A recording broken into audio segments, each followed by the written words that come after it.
Yeah. Fucking do it. Light it. What's up, guys? Welcome to the Patreon exclusive Kind of Funny Gamescast AMA for the beautiful month of March 2018. I'm Tim Gettys, joined by one of the coolest dudes in video games, Greg Miller. It's questionable. It's questionable. It's questionable. I'm feeling it too. It's a little pungent. Got me excited. I'm starting to go. You're starting to go. You're starting to go. Joey! Yeah. What's that? What was Joey! that? There's like that like, delay.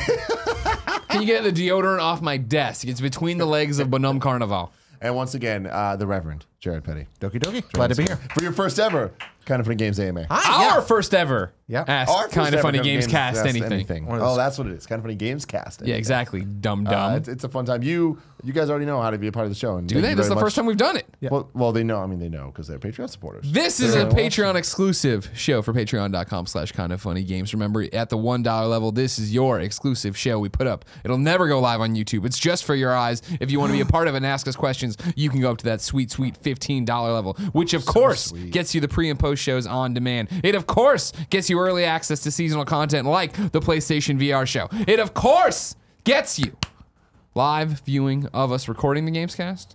Party mode early? God, so many options. I tell you what, we had a good fucking value for We you. got a know good what I thing mean? going. Some motherfuckers watching us going, oh, $15 to ask a question. We're gonna read it's it all more up. than that, motherfucker. Say it to my face at PAX. I'll pump your teeth down your throat. Whoa. You'll pump them? Yeah. I don't know if you want to threaten your patrons. That seems like a bad they plan. They know I'm joking around. No, No, it's they one of my all know. favorite things from, I think, it's from, What would it look like? Chasing Amy. Is that what it's from? What do you think? Yeah, when he's yelling about it being inker. I'll pump your teeth down your Oh, throat. that's right. That's because Pump your everybody feet. keeps giving a crap about Yeah, being yeah, an anchor. yeah. That's right, because he Pumping traces. to me like Yeah. traces. I'll Makes trace me a think of chalk like line a- around your dead body. I don't know. Like- Emotion. Like, is that Like thrusting is what you're taking. thrusting or just any type Water of like, there pumping. needs to be an in and out going on. For It's just a very visual, colorful way of saying I'm going to punch you in the mouth. First question of the day comes from Peyton Stone, who says, what's goody, KF Games? What does Xbox Game Pass mean for the future of DLC and loot boxes / in-game content? Do we see companies put up less hours of story / side missions since players are getting into the game at a cheaper rate? Do we see more aggressive loot crates? And if we do we as gamers let it slide due to the price of the service? Appreciate the content week in and week out. Looking forward to KF Games throughout 2018. Fellow best friend, Peyton Stone. I'm just sitting AC Slater style at a Oh, I side. like it. Oh, look at that. You know what? I need to I'm shake it up. enjoying I need to dude. shake I'm it up. joining We've you. been sitting What? here all day. Don't feel the What is pressure. this Wait, hold on. chicanery? Kevin's giving us some kind of warning. That marked my, Oh, that's what marked your jacket? Not gonna do it. What's I this? don't know that it'll mark that. I'm just saying that's what marked me. I ain't trying to get marked. I ain't trying to be one of the marked ones. I'm fine.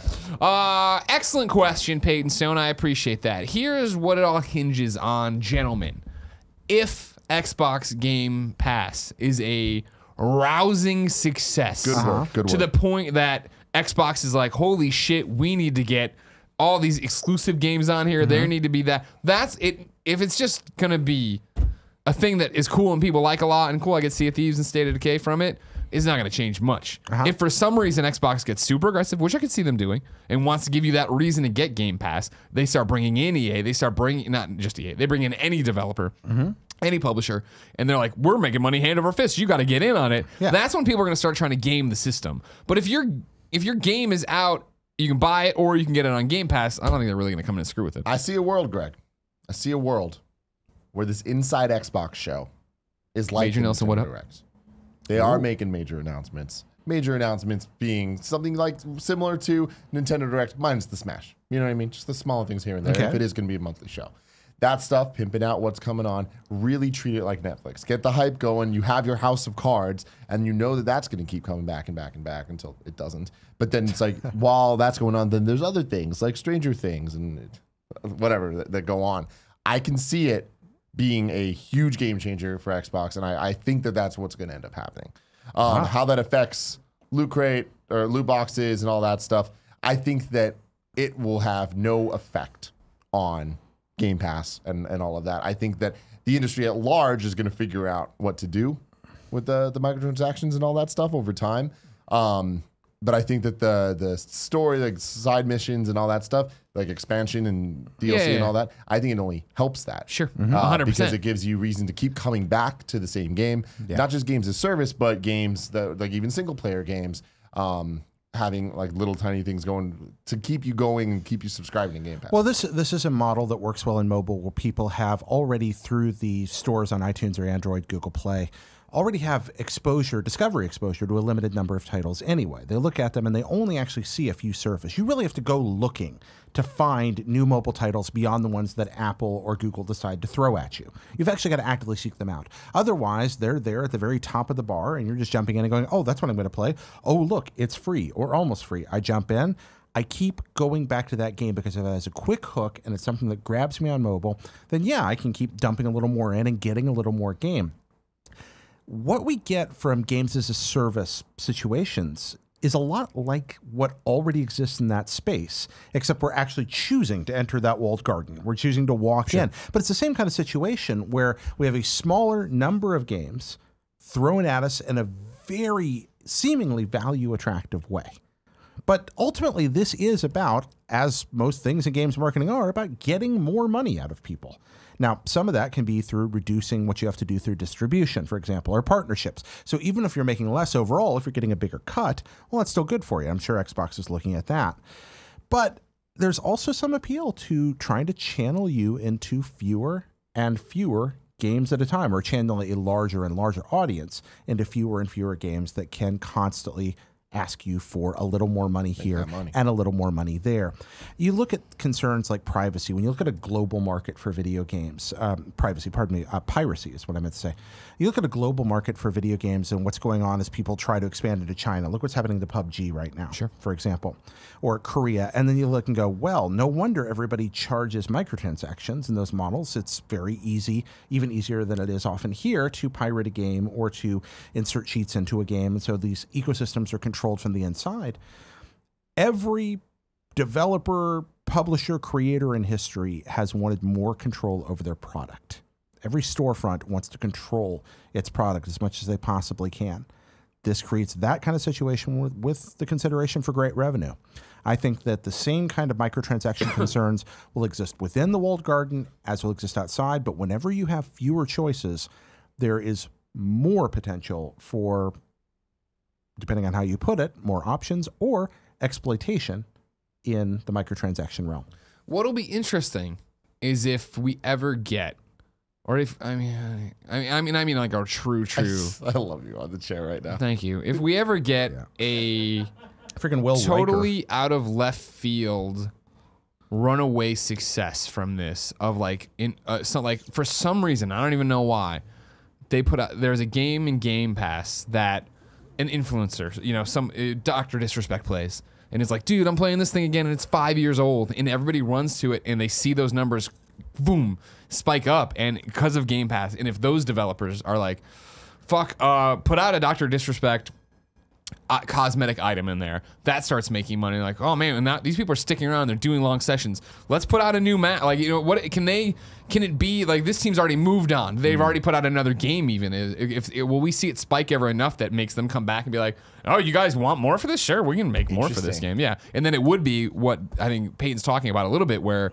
cool, that game's out and it's been in Game Pass since the start of Game Pass, and suddenly we're putting out new DLC because there's now an audience there that's playing this. Like, what gem is going to be put in Game Pass that didn't get it was critically well received, but didn't get the audience, and suddenly it has the audience? People come in for Sea of Thieves, they don't like Sea of Thieves, or they hemorrhage off, or they just leave Sea of Thieves, they find this other thing and they adapt to that. I feel like this is just one more baby step toward the ultimate desire of most major video game companies, hardware developers, software developers, to rule that elusive one world market, to be the Netflix, to be the Hulu, to be the Amazon of video games. Everybody's afraid somebody else is going to get there first. Microsoft's like, fuck that, motherfucker. And so, I'm in this shit. You know, but then we had PS Now, and we had, you know, people are doing things. They're taking every little step a little closer. Somebody's waiting for it to click. And I'm not sure that the first one who clicks is going to be the one who wins. I really want, it's going to be like a MySpace, Facebook situation where somebody paves the road and then something comes along and sweeps it out of the way. Star Wars: A Bigger Fish. Yeah. Star Wars Episode 1. That is in Star Wars Episode 1. In 2 shows back to back. Okay, yeah, that is really not okay. But if you're sitting like Will Riker, no, it's still like AC Slater. Come on. Oh, man. Steven Osland. My man. My man. Hello, friends. As someone who just recently got into the Metroid series, Lucky you. And I've only played the 2D entries. I was wondering if you could tell me a little bit about what makes the 3D Prime game so special. I've really enjoyed playing Samus Returns and a little bit of Super Metroid. I want to be excited for Prime 4, but I have no idea what I should be expecting and hoping for. Thanks. You are all the best. Go for it, Jay. Thoughtful, slow-paced, colorful, interesting, exploratory gaming that feels a little bit like you're inside an Aliens movie with better lighting, and a little bit like you're inside a Metroid game. Metroid Prime, the original especially, pulls this off. You're always finding interesting things. This pacing is what makes that game so superb. Every new ability comes at just the right time. Every new chamber you discover, every new secret you unlock, every new enemy you find comes at just the moment where what you were doing before is almost worn out its welcome, but not quite. And so you feel like you're constantly ascending through a kingdom, a mountain of creativity. And you're going up and up. And yes, there are little dips here and little dips there. But that game is a masterpiece because you are discovering a world. There's a mystery. There's that same kind of Super Metroid-y quiet to things. And even when combat pops up, it rarely feels routine. It feels frightening, even when you're only fighting a small number of enemies, because between that combat, there's just enough moments of keeping an eye out or seeing what you can find to break that pacing up and make it feel almost like a D&D game, like encounter-based. I really like that about Prime. Very few games, period, pull that off, and even fewer in the 3D realm. It is not an open world. It is instead a carefully orchestrated illusion that makes you feel like you've got a lot of freedom to explore an area when in fact you're being taken through a well-constructed story that's told mostly through ambient storytelling. Yeah, to me, it's probably one of the only games I can compare to Super Mario 64 in the sense of going from 2D to 3D and making that jump. And I guess Ocarina of Time would be another example. And keeping all of what makes the franchise special, but turning it into a new generation in a completely different play style. And it just being in 3D, when you look at it, like Prime 1 specifically I'm talking about, Prime 2 is pretty okay, and Prime 3 is pretty okay as well. Yeah. And really, they're pretty great, but it's just Prime 1 is the masterpiece. And Retro is one of the best developers of all time, and I feel like Prime might be the peak of that, in the sense that every single aspect of that game was well thought out, and there's Easter eggs everywhere, and it's so detail oriented because it is about the experience of being alone on this planet, and seeing Samus's reflection on the visor. It's all these like really novel things that now I don't know how impressive they would be. You take it for going granted back because it's all just taken for granted. But it being a game that came out in what 2002, Yeah, right I around want to then. say. On the GameCube, it's nuts because you look at it and you're like, oh, it's a first-person shooter. I get it. But then when you start playing, it's like the controls are not like you'd expect them to be. And it has a survival horror kind of feel to it, where it's like what you were talking about the combat. It's you kind of struggle, and that's kind of the point. But it never feels. It's not like Resident Evil 1 bad. Right. It's not like, bad. It's different. Yeah. It's not a Twitch shooter or even a cover shooter, or it's its own kind of game that happens to have good shooting in it. But that good shooting is different than what you're used to. They refer to it as a first-person adventure game, and I think that is everything you need to know about it. It's fantastic. Definitely check it out. I'm excited for you. If I was you, I might wait a little bit because I'm sure that Nintendo D3 is going to talk about Metroid Prime 4 in some way, and I wouldn't be surprised if they drop the 4 and kind of make it more of a reboot type situation. Well, Metroid Prime 1, another nice thing about it is it has the discipline to shut up. It's one of the very few Remember me? quiet video games. Remember me? Yeah, it's Fucking okay. other him. Yeah. Ron Barron says, what would be your dream historical setting for a video game, and what kind of game would you want it to be? What jumps to mind is the Titanic. And I'll tell you what, 1912. I played a game that on PC way back in the day. Mom and Dad got it for me from Best Buy. That was basically what it was, where it was you're a time traveler, you're on the Titanic. How can you stop the Titanic from hitting these things? And spoiler alert, you never could. You know, this is going to happen regardless, which is kind of some bullshit. I wish I could have actually influenced events. But it was an interesting way to play through that, right? And be on the Titanic and stuff like that. Was Jack there? No, it wasn't based on the movie at all. Come on now. Don't insult the Titanic. Never right? will. Or the movie Titanic. Never would. Okay, thank you. Just making sure. And on top of that, then another one I jumped to is the American Revolution. I don't think Assassin's Creed 3 did a great job of it. I think, and I don't know what I'd want there. What jumps to mind there would be a Telltale Deck 9 slash Don't Nod adventure walking simulator game, right, where I'm making choices. I think of how much I fucking loved Ubisoft, UbiArt, What are you after World here? War One, Valiant Hearts. Okay, there Valiant Heart. No, Vandal Hearts. no. not Valiant Hearts was Va- the Valiant Hearts was the Ubisoft UbiArt World War One game, which was cartoony but taught you a little bit about it, but gave you a good story. Give me a good story in the American Revolution. That'd be cool. Yeah, I love that. Yeah. That's kind of spectacular. There's a story I really love from history. There was a Polish soldier, a Polish patriot, who allowed himself to be captured into a concentration camp so that he could work with the camp underground against the Nazis. Then escaped from the camp so that he could get all the secrets out of the camp to the people that needed them.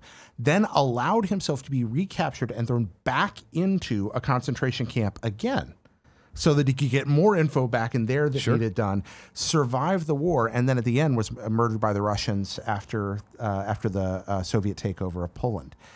I think that if you're going to tell a historical story, if you could find a way to tell that not as an action game, not as some kind of exploitative video game, the game, but if you could tell the story of his extraordinary heroism, what was going on in Eastern Europe during the occupation, and what was happening in the camps that way, it would be very difficult to get the tone correct. Yeah. But you could say the same thing about a film about that period of time.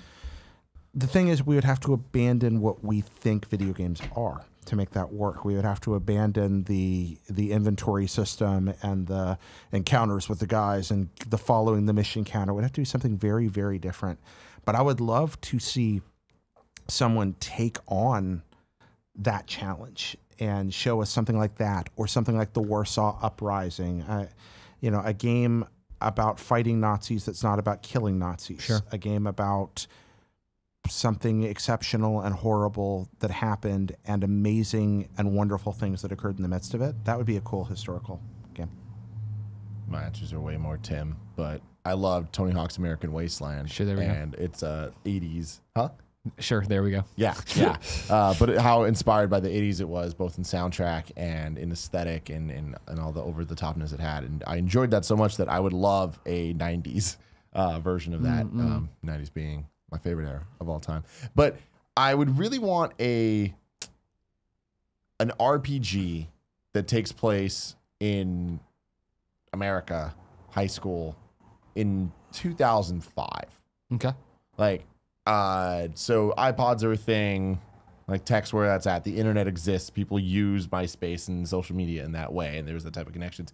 Because we get so much of the Japanese high school in RPG form, I want to see more of the American stuff. And I know Life is Strange is kind of that. You figure a way. Y2K, that postmodern RPG, you're not in high school, but it's going to be similar. But I want something more Coming of age story. and not like top down pixel based. I want it to look like Persona. You know what the American Y2K is idiom? pretty close. Yeah. Yeah. I'll show you. I remember we talked about this, but I'll look into it. Yeah. I can. Well, you keep That's- going. I'll that's get all I you a got. trailer. I'll kick it to Big Next Cow question. Dog. Okay, or just talk Steven- over me. That happens too, you son of a bitch. Stephen Patrick McIntyre says, if you could change one thing about the Metal Gear franchise, what would it be? Whoa. Oh. That's me. Sorry, that was me. Just lost our... Yeah, that was me. Sorry. Strange Chaos Theory. Wow. Well, this is all sorts of fuck now. Because I was, you know what I mean? Like I was like, I'm gonna find the thing, and it was like, do you want to connect to the TV? I was like, yeah, connect to the TV. I got you. You're back. Here it comes. And we're 3, back. 2, 1. Nah, that didn't work. Oh, All right. Oh, there we go. Yeah, I figured it out. All right, cool. You got the controller. I can't. Oh, Star Wars Episode 1. Oh my God! Again with it. Very good. What? So good. I don't know what I do with this. Just hit the circle button. Here, give it. There you go. There I you got go. it. There you go. Stephen Stupid. Patrick McIntyre says, if you could change one thing about the Metal Gear franchise, what would it be? What do you think would be the next big franchise for Xbox? So 2 and 1. What would I change about Metal Gear? Metal Gear Solid 5's story. I'd give it actual bosses in Metal Gear style, and I'd give it an end. And I would also finish Metal Gear 5. finish Metal Gear Solid 5. But no, there'd be a lot of changing the story of Metal Gear Solid 5, actually tying it in and being the bridge that I wanted it to be between the Solid franchise and the Metal Gear franchise. Okay. Mine's not going to be popular. I love Metal Gear. I think it's spectacular. I would place, without Konami head over interference, through some miracle magic wand waving, I'd place Metal Gear 6 in the hands of a visionary team of people that had not worked on Metal Gear before for the most part, and said make something entirely new and wonderful here. Draw respectfully from the roots. Make it the kind of Mario Odyssey, New Donk City, Donkey Kong sequence of Metal Gear games, where a new generation comes along and takes the reins and creates something that says, we love you, Mr. Kojima, and this is what you inspired us to do, that understands Metal Gear, but is made by new people. I don't think that that's likely under the way that we see Konami run, at least externally. But man, I would love to see it happen. That would be a desire. A Metal Gear Solid 6 that was no Kojima involvement, but absolutely Kojima involvement in its soul and spirit.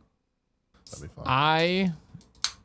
And it's hard, obviously, to put into words, I guess, but I would go back or whatever, or somehow try to rein in Kojima on every one of them after Metal Gear Solid. And not Peace Walker so much, but in the way that what I love about Metal Gear Solid and what I love about Metal Gear Solid Peace Walker was I jumped into Metal Gear Solid, played it, loved it, had a great time, having no real knowledge of the NES or, MGX games or whatever.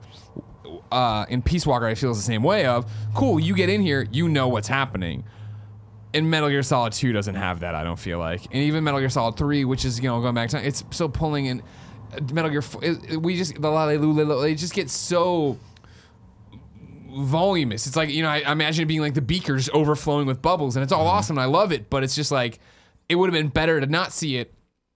I would just rather every game, they connect, sure, but I don't feel like I can't recommend you to play Ground Zeroes because you're not going to know who the fuck Chico or Paz is unless you play this, and they're kind of critical to what the story they're trying to tell you and how we got to this point and who these people are. I feel like as we got there and got it more and more crazy, we just lost sight of, like, especially too. Effect, yeah, where it just got the story got so complicated that it's a joke of like, can you explain the Metal Gear story? It's like, well, it's hard, and even as a fan, you struggle sometimes with like this, that, or the other. I like how you put that. There's times, those little pills that you throw in the bathtub and they turn into like foamy toys, right? Yeah. Metal Gear feels like somebody threw a pill in the bathtub and it just grew until the walls of the house burst out and exploded. And it's part of what I love about it. Nanomachines. But nanomachines, exactly.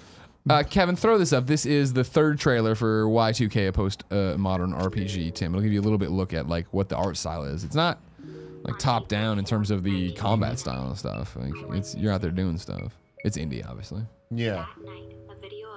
It's been taking forever. I wish he would just finish it. I'm kind of sick of seeing it. Oh, it's still not out. Okay. Yeah, no. Yeah, it's still on. That Netscape Navigator going on right there. Exactly right. But it's crazy and it's trippy and it's running around doing your thing. This is a story about what I like happens this. when you Yeah, it's got a style. Yeah. You know what I mean? And it's 1999. All right, cool. This is, I guess, maybe isn't the best trailer, but yeah, eventually there'll be some combat. Yeah, please. That's all set. Okay. That's how trailers work, man. They get loud. You know what I'm saying? There's a little persona there. Look at that. Huh. Oh, man. Old DVR music. See, but this, I guess, is more combat, right? Of like what you're getting out of Oh, it. it's hula hooping. It's like the Boken? Digimon movie. So yeah, you get the idea. Yeah, cool. I'm into it. That's rad. That is awesome.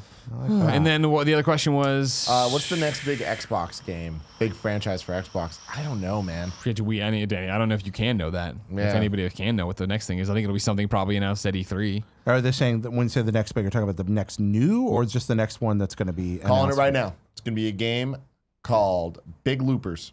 It's going to be a huge franchise for Xbox. Heard it here first. I think he means, what's their next Halo? Probably time for another Gears. I mean, that's probably coming. But Sure. Is it time for another Gears? I think so. Didn't we just have I don't think Gears? that'll be I think it was that the long- next yeah, big it was a thing. I while think the ago. next big thing will be something they have to just have. We were in the studio. It wasn't that long ago. For Gears? That Yeah. was, what, two years ago? I don't know, like a year and a half. Right? Yeah. Yeah, we were here. yeah. We did a live stream for it last Yeah. year. Time Yeah, goes Halo's- by. Halo's next, but We're in time for another announcement. Yeah, Yeah, I mean, know, we're that's a gonna tough get one. hit. I don't like questions like that because, I don't know. It's something I think they're going to announce at E3, and I think it'll get going. Peter Watkins says, if you could only buy one console this generation, which would you have and why? Oh, That's a very good question. Fuck, I don't know. That's so hard for me. Yeah, you're going to say Switch. Just say it. I mean, but between Just the say two, you it's fucking difficult. coward. But I mean, Have a fucking. Yeah, there it is. Oh, yeah, okay. But right, you're there. I think that's a hard. It's very hard. It's not an easy question at all. My answer is PlayStation 4. I think for me, as much as I love my Switch still is the distraction machine, with notable exceptions of games that I'm drawn to play and play for hours and hours. But otherwise, it is, I'm on the plane. What am I going to play? I'll jump around, do all these different indie things, have fun with it. Yeah. Whereas like PlayStation 4 is, I'm going to sit here for 100 hours and play Monster Hunter. I can't wait for Detroit. I can't wait for God of War. I can't wait for Spider-Man. I'm getting what I love the most out of video games, which are single player, here's the story, or now even along with multiplayer, I'm playing with a giant group of people. Yeah, I'm big on portable gaming, and I'm big on single player gaming.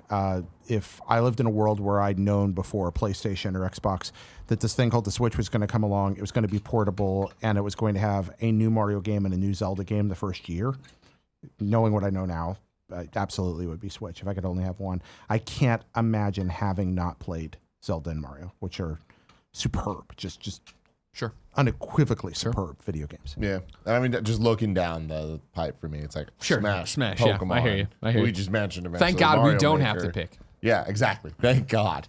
Let's see. John Burleson says, favorite handheld console / handheld exclusive Come game. on. PSP, Metal Gear Solid, Peace Walker. Next. Oh, good choice. Favorite I handheld like that. console is going to end up being the Switch, but PlayStation P. Wow. PSP. I thought you were gonna say. I thought you were doing a cool way to say it. PSP. No. I fucked that up. But handheld exclusive game, Pokemon Gold and Silver. Oh, I like that one. That's a good pick. Jared. DS Lite, my Oh, nice. all-time favorite Yeah. handheld, just engineered to perfection. It is the ultimate portable video game device. Just the right size, just the right battery life, great screen, great weight, great control, durable. Adore that thing. Incredible library. If you're going to nail me down to one game, I think I probably played more Shiren the Wanderer on the thing than anything. Okay. So that was a portable exclusive port of an old game that never came to the States. But also played a whole lot of Etrian Odyssey 2 on that, and I think that would probably, that might win it out. Cool. Nick Fronterio says, if you could choose one studio that's closed down to make a game now, what studio and game would those be? Closed down studio. Fuck. Yeah. Siphon Filter. Just do it again. Yes, so many. I don't even know where to start with that. EA Sports. Big. NBA. Street. Reboot. Okay.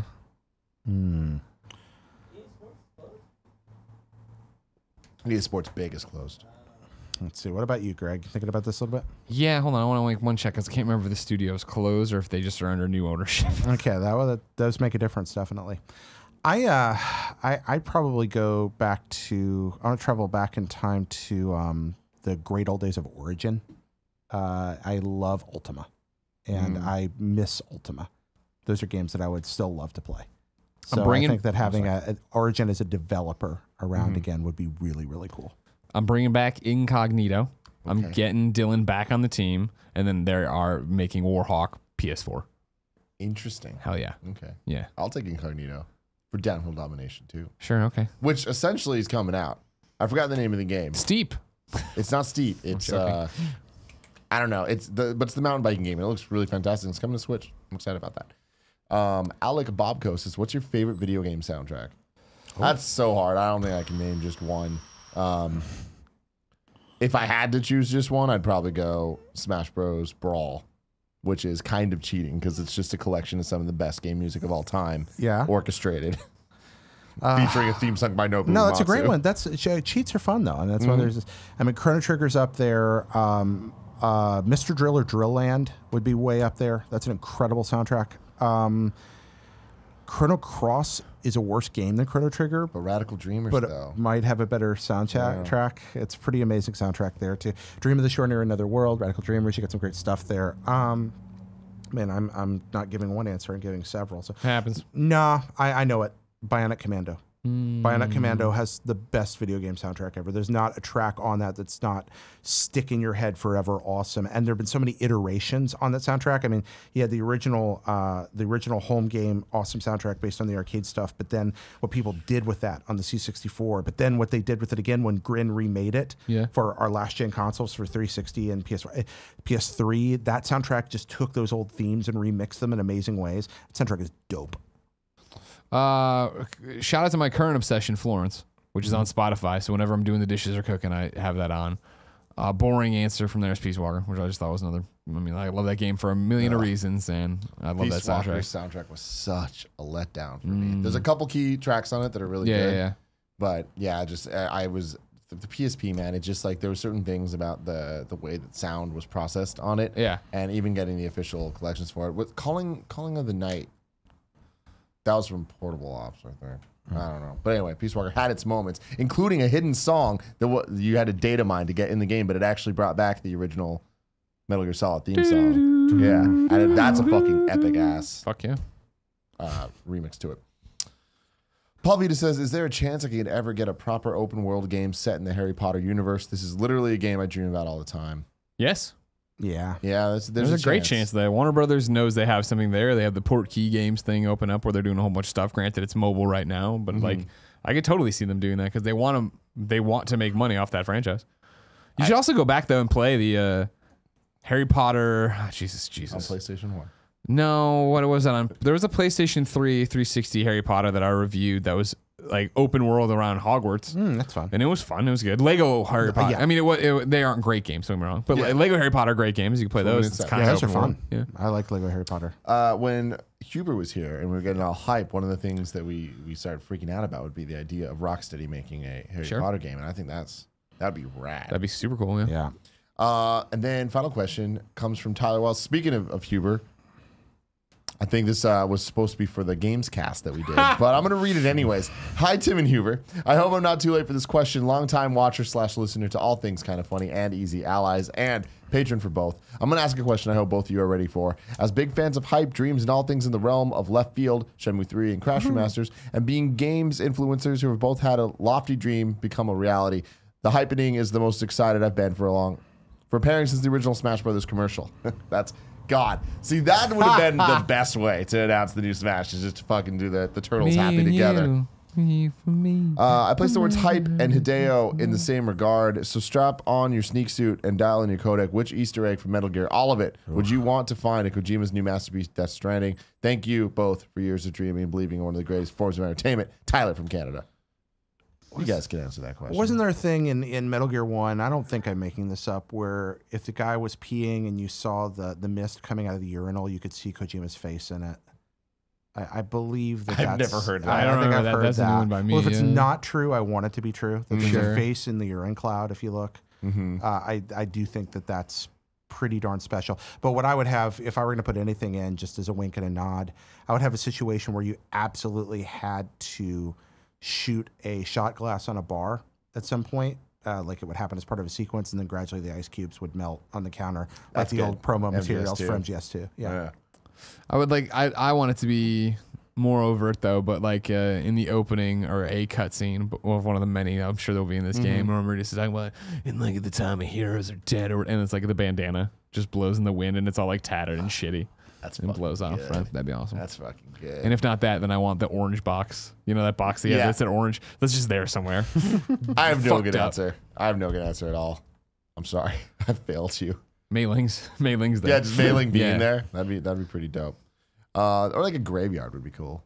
Would be nice. Oh sure, okay. Yeah, have at some point go by and like have it definitively look like the Metal Gear Solid 4. Body there. Yeah. Oh, it just happened. Oh man.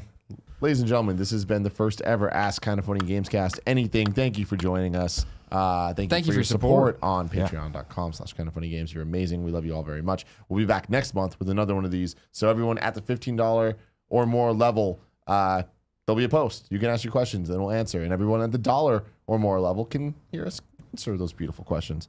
Thank you to everyone that asked questions. And until next time, I love you.